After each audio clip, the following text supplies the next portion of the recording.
Asia Pacific region में एक major financial centre है सिंगापुर, जिसे लंबे समय से दुनिया की सबसे एडवांस इकोनॉमिक्स में से एक माना जाता है और मॉडर्न सिंगापुर का राष्ट्रपति ली कुआन यू को कहा जाता है। शेर जैसे इस नेता ने ही विकसित देशों की कतार में लाकर खड़ा किया है। सिंगापुर ने पूरी दुनिया को दिखा दिया है कि कोई भी देश आबादी और आकार से बड़ा या छोटा नहीं होता, बल्कि उसके विकास के पैमाने से होता है।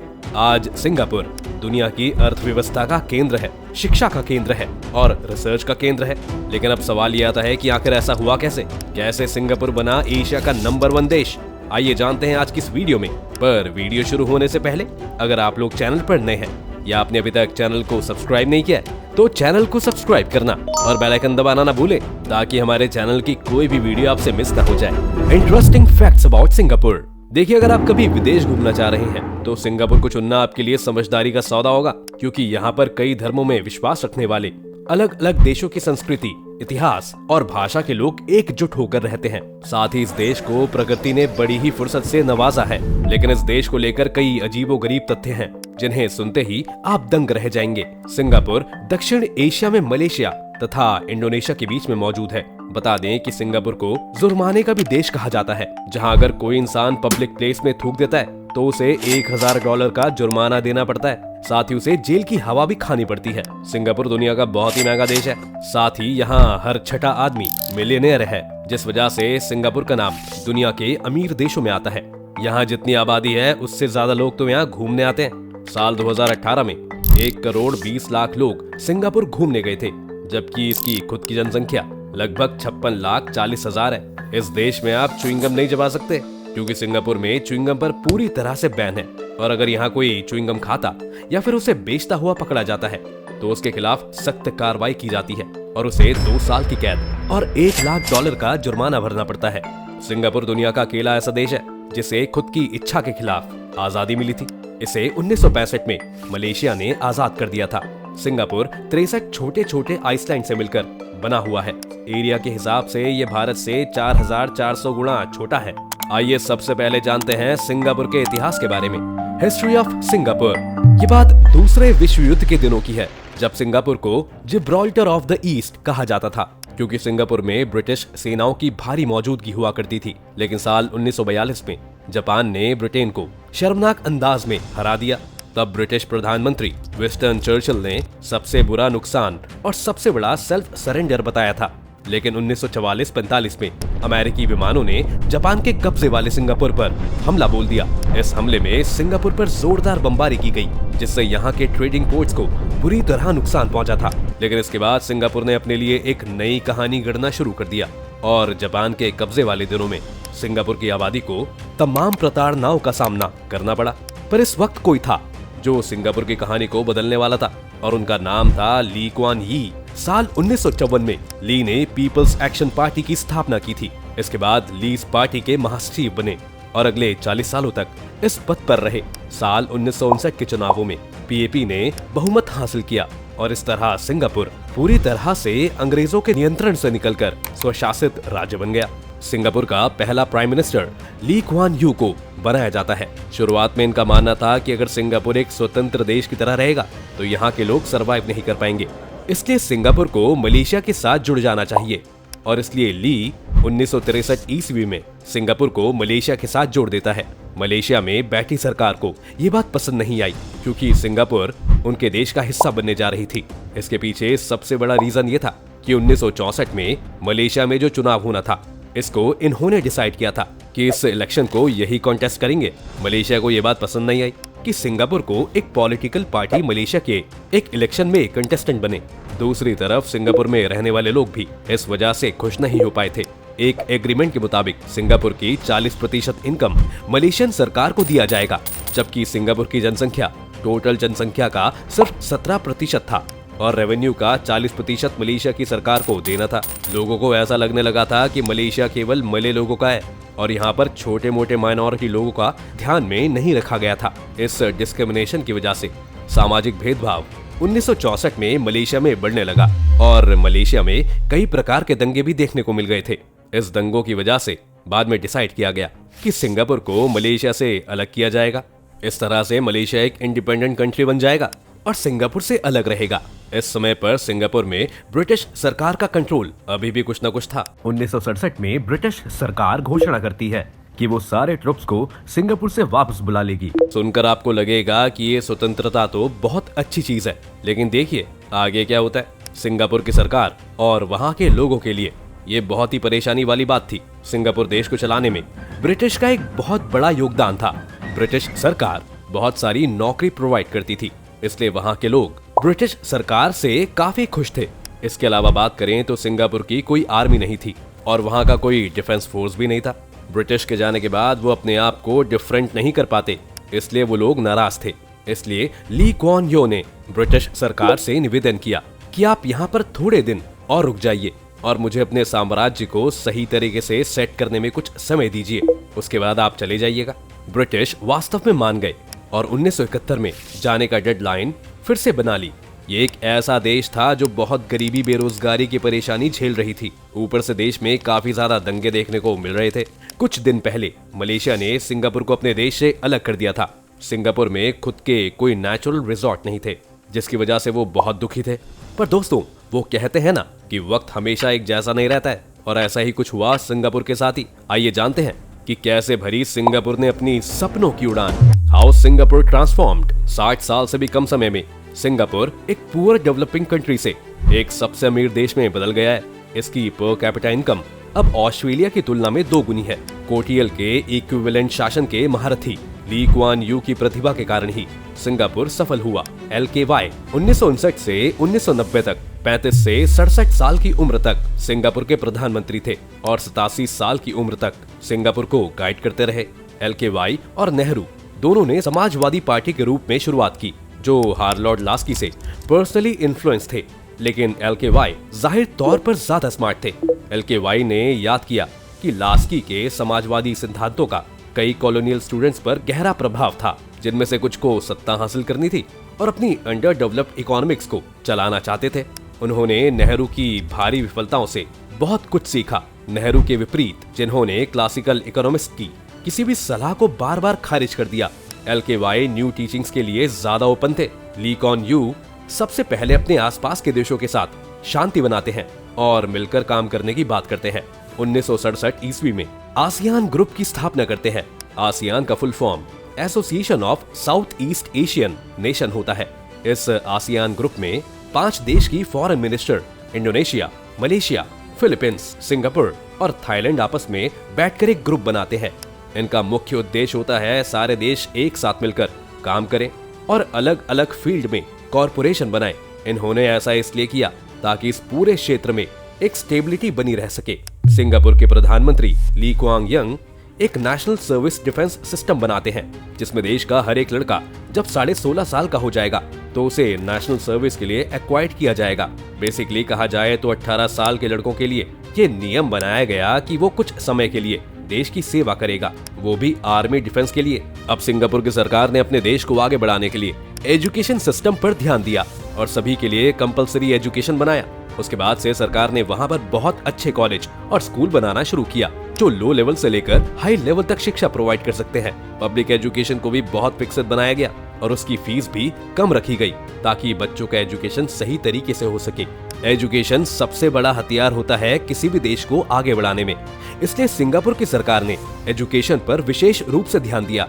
सिंगापुर की सरकार ने वोकेशनल ट्रेनिंग पर भी काफी जोर दिया और बेसिक चीजों को सिखाने के लिए बेहतर ढंग से स्कूल कॉलेज में व्यवस्था भी करवाई। साथ ही में सिंगापुर की सरकार ने सिंगापुर के लोगों के साथ एक वादा किया, जिसके अंतर्गत कि हमारा कोई देश का अपना धर्म नहीं है, हम सभी के साथ प्रेम और सद्भावना के साथ काम करेंगे और इसी के साथ सिंगापुर एक मल्टी रेशियल राष्ट्र बनेगा। हम दुनिया के सामने किसी भी एक राष्ट्र को प्रमोट नहीं करेंगे। हम ना ही चाइनीज बनेंगे और ना ही इंडियन बनेंगे, बल्कि हम संपूर्ण मानवता के लिए काम करेंगे। हम सिंगापुर को एक सेक्युलर देश बनाएंगे जहाँ पर हर इंसान का अपना एक महत्व होगा। लेकिन किसी भी देश के लिए एक सोचने वाली बात ये होती है कि वहाँ के लोगों की विचारधारा अलग अलग होती है। अब अगर सरकार ये बात करती है कि हमारे देश का कोई अपना धर्म नहीं है, तो अलग अलग लोगों के मन में धर्म को लेकर अलग अलग विचारधाराएं पैदा होती हैं। लोगों को ऐसा लगता है जैसे कि उनके मूलभूत अधिकारों को छीन लिया जा रहा है और उनकी धार्मिक भावनाओं के साथ खिलवाड़ किया जा रहा है। इस समस्या के समाधान के लिए मलेशिया के प्रधानमंत्री ली क्वांग यू ने कहा कि हम एक प्रोएक्टिव अप्रोच लेंगे। उन्होंने अपनी एथनिक इंटेरोगेशन पॉलिसी को अप्रोच किया और इस नियम के मुताबिक सरकारी मकान में रहने वाले लोगों का अनुपात को फिक्स किया जाएगा। यानी एक बिल्डिंग है तो उसमें 22% मलेशियाई लोग रहेंगे, 84% चाइनीज लोग रहेंगे, 10% भारतीय लोग रहेंगे और बाकी के अल्पसंख्यक लोग रहेंगे। लेकिन लोगों की मानसिकता कुछ ऐसी होती है दोस्तों कि हम चाहकर भी उसको नहीं बदल सकते। कुछ लोग सभी धर्म के लोगों के साथ रहना पसंद नहीं करते हैं, इसलिए वहाँ की सरकार ने ऐसा किया था। साल 1990 में maintenance of religion harmony act पास किया गया था। इस एक्ट के तहत सिंगापुर की सरकार ने प्रेसिडेंशियल हार्मोनी का निर्माण किया और इसमें से 2/3 लोग ऐसे थे जो बहुमत वाले थे। प्रेसिडेंटिव का मुख्य काम था देश के अलग अलग हिस्से में रहने वाले लोगों के बीच मिलने जुलने के काम को कंटिन्यू रखना है तथा उनकी देखरेख करते रहना है। इसके अलावा सिंगापुर ने रेशियल हार्मनी डे भी इंट्रोड्यूस किया था। दूसरा सबसे मुख्य बिंदु जिस पर ली क्वान यू ने ध्यान दिया, उन्होंने बताया कि देश को अगर आगे बढ़ाना है तो पूरे देश को साफ सुथरा रखना पड़ेगा। सिंगापुर की सरकार ने स्वच्छ सिंगापुर अभियान को शुरू किया था ताकि सिंगापुर को स्वच्छ और साफ सुथरा बनाया जा सके। 1958 के बाद से ये सफाई का अभियान निरंतर रूप से किया जाने लगा। जैसे भारत में होता है कि लोग कैमरा के सामने आते हैं और थोड़ा झाड़ू मारते हैं और साफ सुथरा करके चले जाते हैं। साफ करने से ज्यादा वो दिखाते हैं कि वो साफ कर रहे हैं। लेकिन मलेशिया में इस तरह की बात नहीं हो रही थी। साथ ही में हर एक घर के बाहर ब्लू कलर का रिसाइकलिंग डब्बा लगाया गया था। हैप्पी टॉयलेट प्रोग्राम जैसे कैंपेन भी चलाए गए और ऐसा इसलिए किया गया क्योंकि जो टॉयलेट्स बने थे उनको साफ सुथरा रखा जा सके। साल 1993 में सिंगापुर में च्युइंगम को बैन कर दिया जाता है और सफाई के नाम पर सख्त नियम बनाए जाते हैं। इसके अलावा और भी ढेर सारे कानून बनाए जाते हैं कि पब्लिक में थूकने वाले व्यक्ति पर फाइन लगाया जाएगा। पब्लिक प्लेसेस पर स्मोकिंग करने पर एक जुर्माना किया गया। साथ ही साथ सिंगापुर पूरे स्लम एरिया से भरा हुआ था। सिंगापुर के 26,000 से ज्यादा परिवार को स्लम से निकाला गया और दूसरी जगह पर उनको बताया गया। इसी के साथ साथ बिल्कुल मुफ्त में पानी बिजली को प्रदान किया गया। 2021 में 80% लोग सिंगापुर के ऐसे हैं जो पब्लिक हाउस में रहते हैं। 80% लोग सरकार के द्वारा प्रदान किए गए घरों में रहते हैं और सुविधाओं का लाभ उठाते हैं। इसी की वजह से सिंगापुर में बहुत कम लोग हैं जिनके पास घर नहीं है। लगभग 100% लोग अब घर वाले हो गए हैं जिनको सरकारी घर प्रदान किया जा चुका है। इसी के साथ साथ उन्होंने दूसरे भी कई कदम उठाए, जैसे नंबर 1, हर परिवार को घर। सिंगापुर के फाउंडर ली क्वान यू जानते थे कि अगर सिंगापुर को दुनिया की बड़ी शक्तियों से मुकाबला करना है तो सबसे पहले वहाँ के लोगों को उनकी सबसे बड़ी बुनियादी चीज देनी होगी। ये बुनियादी चीज थी घर। उनको सबसे बड़ी बुनियादी चीज देनी होगी। इसके लिए हाउसिंग डेवलपमेंट बोर्ड स्थापित किया। हाउसिंग बोर्ड ने पूरे सिंगापुर को ऐसे वर्ल्ड क्लास मेट्रोपोलिस में बदल दिया जिससे सिंगापुर के लोगों को रहने योग्य प्लैन्ड टाउनशिप्स मिल सकी। नंबर 2, हर हाथ को काम। 1965 में सिंगापुर की स्थापना के समय ही ये तय किया गया था कि हर व्यक्ति को रोजगार देना है। इसके लिए वहाँ इकोनॉमिक डेवलपमेंट बोर्ड स्थापित किया गया। बोर्ड ने वहाँ इंडस्ट्री और बिजनेस को इस तरह डेवलप किया कि वहाँ न केवल लोकल लोगों को रोजगार मिल सके बल्कि बाहरी इन्वेस्टमेंट को भी इनवाइट किया जा सके। यही वजह है कि आज सिंगापुर में बेरोजगारी की दर 1% से भी कम है। यानी काम करने वाले प्रति 100 लोगों में से 99 लोगों के पास काम है। Number 3, health care. Healthy citizen ही हेल्दी सोसाइटी और नेशन का निर्माण कर सकते हैं। इसी सिद्धांत के मद्देनजर सिंगापुर में सभी को सस्ती हेल्थ केयर की सुविधाएं मुहैया करवाई गई हैं। लेकिन इसके लिए पूरा खर्च सरकार नहीं उठाती है। 1/3 खर्च सरकार देती है जबकि 2/3 खर्च लोगों से कंपलसरी लिया जाता है। ये पूरी राशि हेल्थ इंश्योरेंस पर खर्च की जाती है। सिंगापुर के हेल्थ केयर की एक विशेषता ये भी है कि यहाँ नागरिकों की कमाई के मुताबिक 5 कैटेगरी बनाई गई है। सबसे कम इकोनॉमिक ग्रुप वाले लोगों को ज्यादा मदद दी जाती है और सबसे अधिक इकोनॉमिक ग्रुप वाले नागरिकों को कम। Number 4, corruption free. जब देश के पहले प्रधानमंत्री ली क्वान यू की पार्टी पीपल्स एक्शन चुनाव जीतकर सत्ता में आई तो उन्होंने करप्शन फ्री सिंगापुर का नारा दिया था। उन्होंने लोगों से कहा कि अगर आप भ्रष्टाचार मुक्त सिंगापुर देखना चाहते हैं तो अपने दोस्तों और रिश्तेदारों को भी जेल भेजने के लिए तैयार रहना होगा। इसके लिए वहाँ ब्यूरो ऑफ करप्शन इन्वेस्टिगेशन को मजबूत और राजनीति से मुक्त बनाया गया। हमारे यहाँ भ्रष्टाचार में पकड़े जाने पर पहले विभागीय जांच होती है और फिर सस्पेंशन की कार्रवाई होती है। वहाँ भ्रष्टाचार के आरोप में पकड़े जाने पर पहले जेल होती है, फिर जांच की जाती है। जांच में भ्रष्टाचार के आरोपों को गलत साबित करने का दायित्व खुद आरोपी का होता है।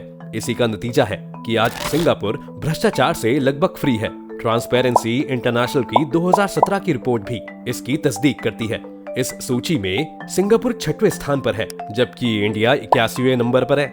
नंबर 5, इंफ्रास्ट्रक्चर पर जोर। सिंगापुर की प्रोग्रेस में सबसे बड़ा हाथ वहां के प्रीमियम क्वालिटी के इंफ्रास्ट्रक्चर का भी रहा है। कंसल्टिंग फर्म मर्सर्स की रिपोर्ट में सिंगापुर सिटी में इंफ्रास्ट्रक्चर को दुनिया के 231 शहरों में सबसे बेस्ट माना गया है। सिंगापुर मेट्रो की गिनती दुनिया की बेस्ट मेट्रो में होती है और इसे वहां की इकोनॉमी के लिए पावर हाउस माना जाता है। द इकोनॉमिस्ट की रिपोर्ट के अनुसार अगर सिंगापुर मेट्रो नहीं होती या इतनी कॉम्पिटेंट नहीं होती तो पूरे देश की इकोनॉमी 1/3 हो जाती। नंबर 6, भौगोलिक स्थिति पर भरपूर लाभ उठाया। सिंगापुर मलक्का स्ट्रेट के किनारे पर स्थित है। वो ये स्ट्रेट है जहां से दुनिया को होने वाले समुद्री व्यापार का 40% परिवहन होता है। सिंगापुर ने अपनी भौगोलिक स्थिति का पूरा फायदा उठाया है। वर्ल्ड बैंक की रिपोर्ट के अनुसार आज सिंगापुर दुनिया का सबसे बड़ा ट्रांसशिपमेंट कंटेनर सेंटर है। इसकी 190 किलोमीटर लंबी तटीय रेखा पर कई गहरे पानी वाले बंदरगाह हैं, जिनसे दुनिया के 600 से भी अधिक पोर्ट जुड़े हैं। इसका सिंगापुर की इकोनॉमी में करीब 15% का योगदान है। Number 7, free trade policy. Singapore ने शुरू से ही फ्री ट्रेड पॉलिसी को आजमाया है। यही वजह है कि यहाँ विदेशी निवेश भरपूर होता आया है, जिससे देश की इकोनॉमी मजबूत बनी है। UNCTAD की 28वीं इन्वेस्टमेंट ट्रेड्स मॉनिटर रिपोर्ट के अनुसार 2017 में फॉरेन डायरेक्ट इन्वेस्टमेंट यानी FDI हासिल करने में सिंगापुर 8वें स्थान पर था। इस साल वहाँ 58 अरब डॉलर का FDI आया। FDI के फ्लो में बढ़ोतरी न केवल अच्छी इकोनॉमिक का संकेत होता है, बल्कि इसका देश के विकास पर भी बहुत पॉजिटिव असर पड़ता है। कैसा है आज सिंगापुर? वर्तमान में सिंगापुर एक बहुत मजबूत और डाइवर्स इकोनॉमी है, जो फाइनेंस, टेक्नोलॉजी और टूरिज्म जैसे सेक्टर्स द्वारा संचालित है। देश की पर कैपिटा GDP दुनिया में सबसे ज्यादा है और ये लगातार व्यापार करने के लिए सबसे आसान स्थानों में से एक है। सरकार एडवांस मैन्युफैक्चरिंग, हेल्थ केयर और अर्बन सॉल्यूशंस जैसे क्षेत्रों पर ध्यान देने के साथ इकोनॉमी में विविधता लाने और इनोवेशन को बढ़ावा देने के लिए काम कर रही है। इससे नई नौकरियों और इंडस्ट्रीज क्रिएट हुई हैं और ये सुनिश्चित करने में मदद मिली है कि सिंगापुर ग्लोबल इकोनॉमी में कॉम्पिटिटिव बना रहे। आपको बता दें कि सिंगापुर में बेरोजगारी की दर वर्तमान में 2.3% से भी कम है और देश में highly educated and skilled workforce है। सरकार ने 21वीं सदी की अर्थव्यवस्था में सफल होने के लिए आवश्यक स्किल्स हासिल करने में सिंगापुर वासियों की मदद करने के लिए कई नीतियों को लागू किया है, जैसे कि स्किल फ्यूचर इनिशिएटिव, जो सिंगापुर वासियों को एक कौशल हासिल करने और अपने करियर में आगे बढ़ने के लिए धन मुहैया कराती है। कुल मिलाकर ग्लोबल मार्केट में निरंतर ग्रोथ और कॉम्पिटिटिवनेस सुनिश्चित करने के लिए इनोवेशन और डाइवर्सिफिकेशन पर जोर देने के साथ सिंगापुर की अर्थव्यवस्था एक स्टेबल एंड हेल्दी स्टेट में है। देश में बेरोजगारी की दर कम है और इसके नागरिक हाई स्टैंडर्ड ऑफ लिविंग और क्वालिटी एजुकेशन और स्वास्थ्य सेवा तक पहुंच का आनंद लेते हैं। What India can learn from Singapore? Economic development, infrastructure और शासन के मामले में भारत सिंगापुर से बहुत कुछ सीख सकता है। सबसे पहले और सबसे महत्वपूर्ण, सिंगापुर में highly developed and efficient economy है। इसे लगातार दुनिया के सबसे बिजनेस फ्रेंडली कंट्रीज में से एक के रूप में स्थान दिया गया है और इसका अपनी इनोवेशन एंड टेक्नोलॉजी पर एक स्ट्रॉन्ग फोकस है। भारत बिजनेस फ्रेंडली एनवायरनमेंट बनाने और प्रौद्योगिक और नवाचार में इन्वेस्ट करने पर ध्यान केंद्रित करके इकोनॉमिक डेवलपमेंट के लिए सिंगापुर की अप्रोच से इंस्पिरेशन ले सकता है। ये उन नीतियों को लागू करके किया जा सकता है जो विदेशी निवेश को प्रोत्साहित करती हैं, नियमों को सरल बनाती हैं और कंपनियों को रिसर्च एंड डेवलपमेंट में निवेश करने के लिए प्रोत्साहन प्रदान करती हैं। इंफ्रास्ट्रक्चर के संदर्भ में सिंगापुर में एक वेल डेवलप्ड ट्रांसपोर्टेशन सिस्टम और एक स्वच्छ और सुरक्षित एनवायरनमेंट है। भारत सार्वजनिक परिवहन में निवेश, आधुनिक हवाई अड्डों और बंदरगाहों के निर्माण और नागरिकों के जीवन की ओवरऑल क्वालिटी में सुधार करके बुनियादी ढांचे के विकास के लिए सिंगापुर के दृष्टिकोण से सीख सकता है। इसके अलावा सिंगापुर की एनवायरमेंटल सस्टेनेबिलिटी और ग्रीन इनिशिएटिव्स पर बहुत जोर है, जिसे भारत अपनी एनवायरमेंटल चेंजेस का समाधान करने के लिए अपना सकता है। आखिर में सिंगापुर में एक मजबूत और प्रभावित सरकार है जो अपनी ट्रांसपेरेंसी और गवर्नेंस के लिए जानी जाती है। ट्रांसपेरेंसी एंड अकाउंटेबिलिटी को बढ़ावा देने वाली नीतियों को लागू करके और सरकारी अधिकारियों के लिए शिक्षा और प्रशिक्षण कार्यक्रमों में निवेश करके शासन की तरफ सिंगापुर के दृष्टिकोण से भारत सीख सकता है। इसके अलावा सिंगापुर की सरकार क्विक एंड इफेक्टिव डिसीजंस लेने की अपनी क्षमता के लिए जानी जाती है, जिसे भारत ब्यूरोक्रेसी को सुव्यवस्थित करके और निर्णय लेने की प्रक्रिया में सुधार करके अपना सकता है। तो दोस्तों, आज की वीडियो में बस इतना ही। उम्मीद है आपको आज की इस वीडियो से काफी कुछ नया सीखने को मिला होगा। अगर आपको ये वीडियो पसंद आई हो तो वीडियो को लाइक करें, और अगर आप चैनल पर नए हैं तो जाने से पहले चैनल को सब्सक्राइब करना ना भूलें।